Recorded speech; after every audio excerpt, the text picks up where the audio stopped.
반갑습니다. 어, 오늘 이 자리를 요청받고 난 뒤에 많은 고민을 했습니다. 업계 입장에서 우리 이익을 위해서 이야기를 해야 될 것이냐, 아니면 뭐 고객도 있을 거고, 아까 상무님 말씀하신 같이 뭐 기재부나 다른 공공기관에 계신 분도 있을 텐데, 상무님께서 너무 제 마음속에 담아두고 쉽게 말하지 못했던 목소리를 말씀해 주셔서 너무 감사드리고요.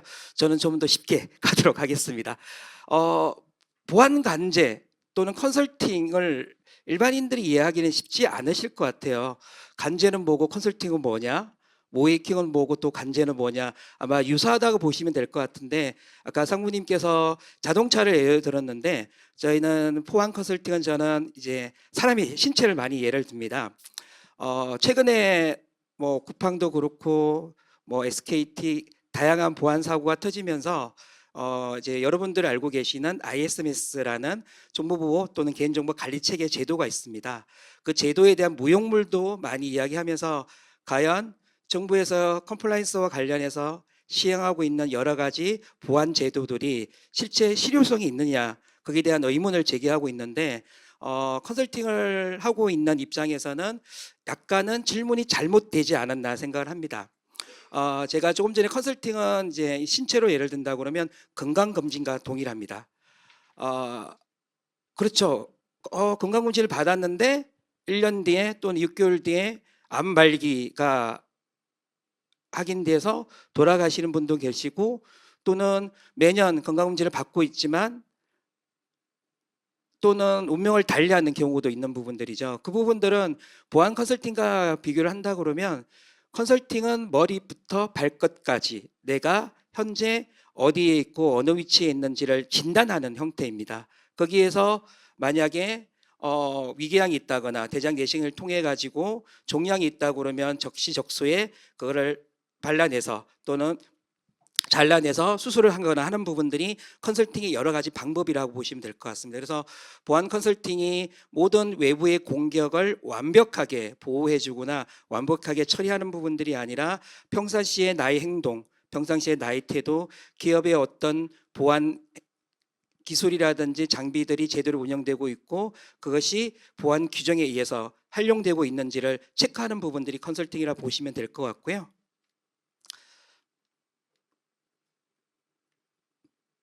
네.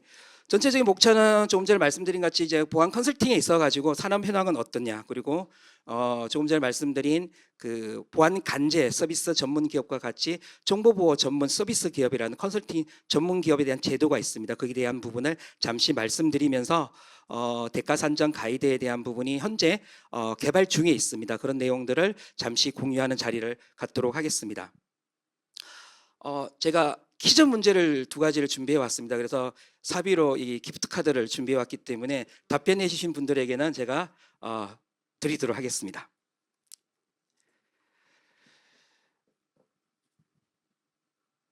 키사에서 발행한 2005년 정보보호 실태, 산업 실태 조사에 나온 결과입니다. 보시는 바와 같이 정보보호 산업을 운영하고 있다는 것은 정보보안 산업과 관제나 컨설팅 사업 또 물리보안까지 포함된 거고요. 우리나라에 1780개 정도의 기업들이 있습니다. 생각하시는 것만큼 많지는 않다는 생각을 들고 있고요. 전체적인 매출 구조를 본다면 18조 6조, 그리고 인력을 본다면 6만 6천 명 정도 됩니다. 여기에서 1790개 기업, 여기는 이제 정보보호 산업 전체를 말합니다. 간제까지, 그다음 컨설팅, 물리보안까지 포함된 거고요. 여기서 정보보안 서비스가 간제나 이런 보안 컨설팅을 하는 기업들은 어느 정도 비율이 되실까요? 대략적으로 어느 정도 된다고 생각하십니까? 한 절반 정도 됩니다. 876개. 여기가 물리보안을 제외하고 뭐 보안 컨설팅, 뭐 교육, 간제, 뭐 솔루션, 이런 다양한 보안 서비스와 관련된 사업을 영위하는 기업들이 876개 정도 되고요. 여기에서 순수하게 보안 컨설팅만 수행하고 있는 기업의 비율이 첫 번째 퀴즈입니다. 몇 개 정도 기업이 되실까요? 그냥 크게 말씀하시면 제가 정답으로 치겠습니다. 조금 더 많습니다. 다른 분이 답하시면 업입니다. 업. 180개. 조금 부족합니다. 네, 200개 맞습니다. 일단은 제가 기억했다 선물 드리도록 하겠습니다. 그러니까 정보보호 산업을 수행하고 있는 이제 1,780개 중에서 보안 서비스, 그러니까 컨설팅과 간제 솔루션을 이제 공급하고 있는 기업들이 876개 정도 되고요. 그 중에서 정보 보안 컨설팅만 하는 단독으로 서비스하는 기업은 그렇게 많지 않습니다. 근데 보안 컨설팅을 사업을 영위하고 있다라고 답변한 기업들이 22% 정도 됩니다. 그래서 수치를 따진다 그러면 198개 기업인데 여기서 이제 시장을 규모를 보는 부분이 필요할 것 같습니다. 시장의 규모를 본다 그러면 보안 컨설팅은 전체 18조에서 컨설팅은 한 6,400억 정도 됩니다. 그러니까 어떻게 보면 시장이 크다고 할 수 있지만 그렇게 보안 컨설팅 산업이 크지 않는 부분들이고 이런 부분들은 잠시 뒤에 말씀드린 대가 산정 가이드에 있어서 제대로 된 비용을 지급하고 있냐 이 부분들입니다. 컨설팅은 저는 이제 IT 서비스 형태라고 보지는 않고요. 우리가 아까 의사를 예를 들었지만 보통 그런 자문이나 컨설팅을 받는 데 있어서 가장 대표적인 게 로펌입니다. 변호사를 통해서 법률 자문을 받는 건 기업의 당연한 목적이고 오히려 더 비싼 임금과 더 비싼 변호사를 통해 가지고 대가를 제대로 주면 거기에 대해서는 그만큼 서비스가 돌아온다는 생각을 가지고 있고요.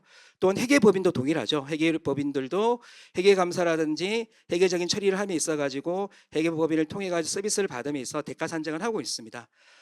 저는 보안 컨설팅도 변호사나 회계사와 동일한 형태의 서비스를 생각을 하고 있고요. 실례로 해외에서는 동일합니다. 저희가 국내에서 컨설팅을 수행하는 경우도 있지만 해외에도 가끔씩 나가는 경우가 있습니다. 그러면 외람되자면 최소 국내 대비 비용 2배에서 3배 정도를 받습니다. 그거는 그들의 인식의 차이인 거죠. 그러니까 보안 컨설팅이 IT 산업에 있어서 IT 형태의 하나가 아니라 정말 로펌이나 회계법인과 같은 어떤 서비스에 대한 질적인 차이가 간제나 보안 컨설팅도 분명히 존재한다라고 보시면 될 것 같습니다. 보시는 바와 같이 2002년, 2003년, 2024년까지 지속적인 매출 성장이 이루어왔지만 최근에 코로나 시국 그리고 최근에 보안 컨설팅 산업계에 있어서는 다양한 사고들이 있어서 정보보호 전문 서비스 기업 기준으로 본다고 그러면 한 10개의 일이 들어온다고 그러면 3개, 4개 정도밖에 못하는 형태가 이루어졌고요. 거기에는 아까도 말씀드렸지만 제대로 된 대가를 산정해주는 사업들에게만 투입하지 못하다 보니까 인력난이 가장 큰 숙제였습니다. 그래서 정보보안 산업에 있어서는 대가 산정에 대한 제대로 된 대가 산정을 받는 것도 중요하지만 그거보다 더 근본적으로 해결될 문제는 인력에 대한 부분들입니다. 그러면 인력은 왜 또 어려움이 있냐는 부분을 잠시 또 말씀드리도록 하겠습니다. 전체 정보보안 인력이 23,000명, 약 24,000명 정도 되는데요. 여기에서 컨설팅 인력은 몇 명 정도 될까요? 두 번째 퀴즈입니다. 컨설팅 인력은 몇 명 정도 될까요? 앞에 거를 예상을 하신다면 어느 정도 예상안이 네? 10,000명. 다운입니다. 5,000명. 네? 5,000명. 다운입니다. 네? 네. 보안 컨설팅은 1,900명밖에 안 됩니다. 이게 간제 인력은 2,500명 되는데 말씀하신 가지 간제 부분들 아시겠지만 실시간으로 또는 상조를 통해 가지고 관리하는 인력들이 있기 때문에 충분한 인력이 되는지는 모르겠지만 보안 컨설팅은 아까도 말씀드렸지만 약 200개 기업에서 보안 컨설팅을 영위하고 있다라고 답변을 했고요. 그게 보안 컨설팅을 하는 인력들은 2,000명 정도 됩니다. 그렇다고 그러면 기업당 10명 정도 된다는 평균 인력이 나오는데 거기에는 여러 가지 모순들이 존재를 하고 있다라고 보실 수 있을 것 같습니다. 과연 제대로 된 인력이 양성을 받아서 교육을 받아서 기업에서 보안 컨설팅 서비스를 하고 있느냐 이런 것들이 질적인 악순환도 반복되는 부분이라 생각이 들고요. 최근에 저희가 매달 채용을 하고 있습니다. 그런데 적정한 인력이 오지 않고 매년 인건비는 상승을 하고 있습니다. 거의 대기업 수준으로 인건비는 올라가고 있지만 조금 전에 말씀드린 같이 대가 산정에서 제대로 여기에 대한 대가가 지급되지 않을 경우에는 컨설팅 기업에서는 오히려 더 나은 대가와 또는 품질에 있어서 100% 영향을 미치는 형태로 이루어질 수밖에 없다라고 보시면 될 것 같습니다. 이렇게 이제 그 보안 컨설팅 영역에 있어서 산업 분류표에 보게 되면 보안 컨설팅은 보시는 바와 같이 ISO나 ISP, 그다음 개인정보 컨설팅 기반 시설 형태를 이용하고 있고요. 그리고 조금 전에 말씀드린 그 200개의 기업에서는 정보보호 컨설팅은 간제와 다르게 별도의 라이센스만 있어야만 이 컨설팅 사업을 용이할 수 있는 건 아닙니다. 그러나 일부 라이센스에 대한 부분들은 다음에 좀 말씀을 드리도록 하겠습니다. 이게 정보보호 간제 전문 서비스 기업 같이 정보보호 전문 서비스 기업이라고 컨설팅 전문 업체에 대한 부분들을 정보보호진흥법에 의해서 관리를 하고 있습니다. 이거는 이제 2001년도에 처음 이제 정보보호 컨설팅을 전문화하는 업체를 만들었고요. 여기는 국가에서 아까 국정원에서 말씀드린 것 같이 기반 시설이라고 하는 주요 기반 시설 대상으로 하는 취약점 진단이나 컨설팅을 할 수 있는 기업을 지정을 하고 있습니다. 이 정보보호산업법 23조에 의해서 진행을 하고 있고요. 매년 이 모집은 하고 있습니다. 이 중에서 지금 현재 정보보호 전문 서비스 기업으로 선정된 기업들은 총 29개 기업들이 되어 있습니다. 그러니까 200개의 정보보안 컨설팅을 용이한다고 하는 기업들 중에서 29개 기업이 보안 컨설팅의 전문 서비스를 하고 있다고 보시면 될 것 같고요. 일단은 키시아나 정보보호 산업협회 입장에서는 이런 정보보호 전문 서비스 기업을 기준으로 해서 대가 산정을 모델이 있겠지만 나머지 180여 개, 그러니까 총 200개 전체 기업들이 성장해서 우리나라 전체의 산업을 끌어갈 수 있는 형태의 대가 산정이 이루어져야 되지 않을까 생각을 하고 있습니다. 보통 이제 정보 보호라고 하다면 개인 정보가 별도 영역으로 있습니다. 그래서 이렇게 가기부에서 지정하고 있는 정보 보호 전문 서비스 기업 외에 추가로 개인 정보 영향 평가 기관이라는 게 있습니다. 개인 정보 영향 평가는 뭐 아시는 분도 아시겠지만 개인 정보를 활용함이 있어가지고 앞으로 이 시스템을 도입을 하기 전에, 그러니까 지금의 모든 조치는 사후 조치입니다. 그러니까 해킹이 일어나거나 또는 외부의 침입이 있을 때 그걸 어떻게 대처할 거냐, 예방의 목적이 있는데, 개인정보 같은 경우는 개인정보 영향평가 같은 경우는 개인정보 처리 시스템을 구축을 할 때 구축하기 전에 설계 개발 단계에서 개인정보보호법이나 안정성 확보 조치, 법률 위반 사항이 없는지, 또는 추후에 이 시스템이 오픈이 되었을 때 해킹이나 외부의 공격을 통해 가지고 내부의 개인정보가 유출되지 않을지를 사전에 검토하는 절차이고요. 이거는 개인정보보호위원회에서 지정을 하고 있습니다. 그래서 현재 기준으로 본다면 공공기관들 같은 경우는 주민등록번호, 우리 흔히 말하는 고유식별번호 5만 건, 그리고 개인정보 파일 기준 50만 건, 그리고 개인정보 파일이 연계되는 시스템들이 100만 건, 이런 법적 조건에 의해서 의무적으로 개인정보 영향평가를 받게 되어 있고요. 만약 받지 못할 경우 과태료가 부과됩니다. 이런 개인정보 영향평가를 수행하는 기업들은 별도로 라이센스를 주고 있습니다. 그 기업들에게도 라이센스를 주고 수행하는 인력에게도 라이센스를 줍니다. 그래서 이런 영향평가도 컨설팅의 하나로 본다고 그러면 정보보호 전문 서비스 기업 외에 개인정보 영향평가 기관의 지정과 그리고 그것을 수행할 수 있는 인력에게도 라이센스를 주어져서 이 사람들만 수행할 수 있는 게 또 하나의 정보보호 컨설팅의 하나의 또 형태라고 보시면 될 것 같습니다. 자, 그러면 이제 정보보호 대가 산정에 있어서 기본적인 골격을 좀 말씀을 드리도록 하겠습니다. 아까 상무님도 말씀드렸지만 컨설팅 대가 산정이라는 건 없습니다. 현재 국내에는. 그래서 IT 컨설팅 대가의 한 영역으로 존재하고 있습니다. 우리 흔히 말하는 IT는 뭐 이제 ISP, 정보화 전략이라든지 SI 사업이라든지 이런 형태의 사업들이 대부분이고, 컨설팅하고는 조금 형태가 다른 부분들이 있습니다. 그래서 대가 산정은 크게 두 가지 영역으로 구분이 됩니다. 첫 번째가 컨설팅 업무량입니다. A부터 Z까지의 업무를 분석을 해서 이 업무는 어떤 업무를 하는지, 그리고 그 업무의 양이 얼마인지를 산정해서 대가를 산정하는 부분들이고요. 투입 공수 방식은 아까도 상무님께서 말씀하셨지만 특급부터 초급이라는 등급에 따라서 이 사람이 몇 months가 투입이 될 거냐, 그래서 몇 months 곱하기 재경비, 기술료, 그리고 실비를 통해 가지고 대가를 산정하는 모델이고, 이 모델이 흔히 우리가 현재 사용하고 있는 모델입니다. 근데 대부분의 공공기관들은 예산은 서두에도 말씀드렸지만 기재부에서 내려오시기 때문에 이런 투입 공수에 의한 방식이 실질적인 대가 산정이 아니라 예산에 맞춥니다. 우리 사업비는 10억이니까 10억에 맞춰서 단순히 로직으로만 존재하는 부분들이지 실질적으로 이 대가 산정이 이루어지지 않는 게 현재의 문제점이라 보실 수 있을 것 같고요.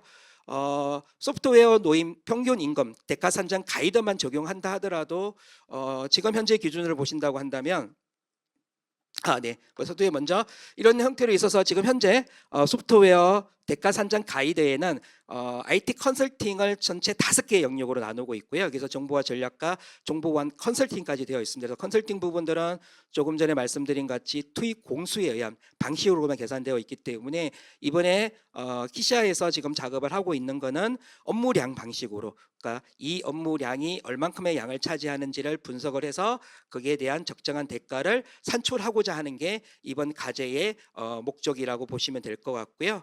기본적으로 투입 공수에 의한 방식은 단가는 소프트웨어 노임 평균 임금이 되고 있고요. 그게 직행 인건비의 재경비 기술료를 해서 기본적인 단가만 산정한다 하더라도 저희가 이 자리에서 이 논의를 할 이유가 없습니다. 근데 이걸 지켜지지 않기 때문에 업무량이라는 방식의 대가 산정 모델을 만들게 되었습니다.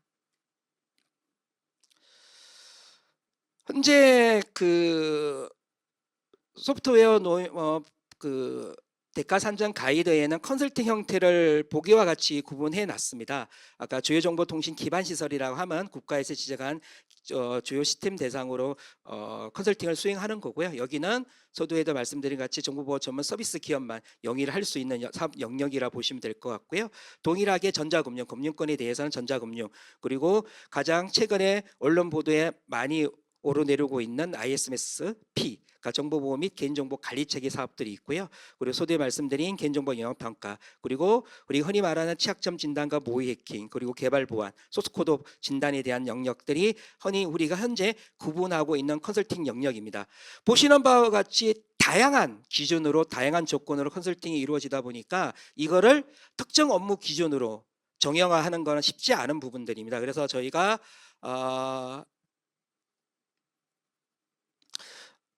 총 4차례 정도 지금 12월까지 이 정보보호 전문 서비스 기업에 계시는 전문가들을 모셔놓고 4차례 정도 논의를 해서 기존에 우리가 사용하고 있는 투입 공수 방식이 아닌 컨설팅을 좀 정의화해서 업무량 방식으로 어떻게 좀 고객들이, 그러니까 공공기관에 있는 담당자분들이 또는 민간에 있는 정보보호를 하시는 담당자분들이 어떻게 쉽게 산정할 수 있을까라고 논의를 해서 몇 가지 구분을 좀 짓게 되었습니다.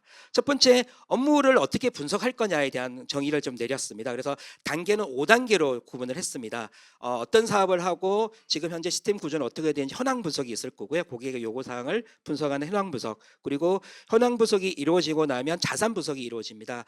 관리적인 부분, 정책적인 부분 어떻게 잘하고 있는지, 물리적인 공간에 대한 부분들은 보호를 잘하고 있는지, 그리고 웹이나 서버나 어플리케이션 간의 어떤 기술적인 진단 영역은 어떻게 되는지를 수준 진단을 하게 되고, 그에 따른 위험 분석, 대책 수립, 구현 관리라고 하는 5개의 업무를 구분을 했고요. 그 업무를 이제 정의를 내렸습니다. 이 정의 내리는 것을 가지고 아까 서두에 말씀드린 8가지의 다양한 컨설팅의 공이 적용해서 동일한 기준 조건으로 쉽게 업무량을 파악할 수 있는 방법이 무엇인가를 좀 고민을 했습니다. 그래서 나름대로 이제 현황 분석과 수준 진단, 위험 분석, 대책 수립, 구현 관리까지 업무량을 이제 환경 분석이라는 것을 일로 놓고 저희가 다양한 시뮬레이션을 통해 가지고 이렇게 산정을 했습니다. 그래서 산정된 결과값에 따라서 뭐 기술 진단은 뭐 서버 개수라든지 보안 장비라든지 웹이라든지 이런 개수를 입력하게 되면 자동으로 업무량이 나오고 그 업무량에 따라서 사업 분석 결과에 따라서 이제 산출할 수 있는 구조를 만들었고요.